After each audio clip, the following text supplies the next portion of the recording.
video we're going to be focusing on the 4 open heart surgeries that she's had in her life so far. So unless there are other complications with the HLHS baby, it is pretty safe whilst inside the womb, as the heart does not work to provide oxygen to the baby's body. It's all done via the umbilical cord because they don't take their first breath until they're outside of the womb. So a HLHS baby is normally safe inside the womb. Within the first 1 to 2 days of life, the duct in the heart closes.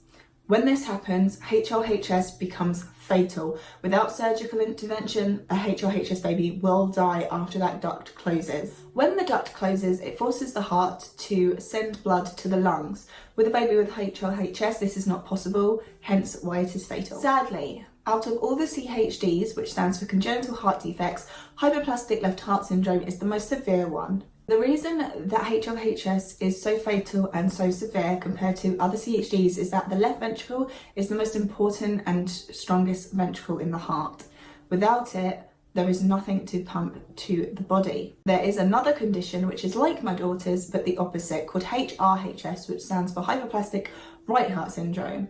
Because they already have the strongest side of their heart, although they do need to go through the same surgeries, their fatality rates are less, their life expectancies are higher, and they tend to have more energy to get around.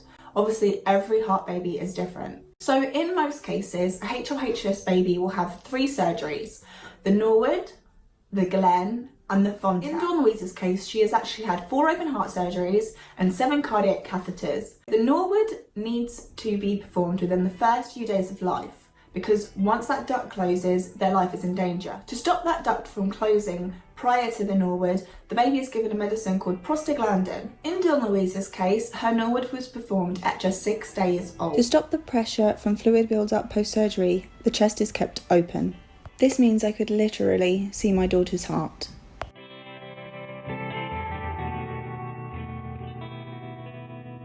This is when her heart was roughly the size of a walnut. She was a 7£15 baby, so thankfully she was a good healthy weight for the surgery. The aim of the Norwood surgery is to improve the blood flow of both red and blue blood. Red blood is oxygenated blood and blue blood is deoxygenated blood.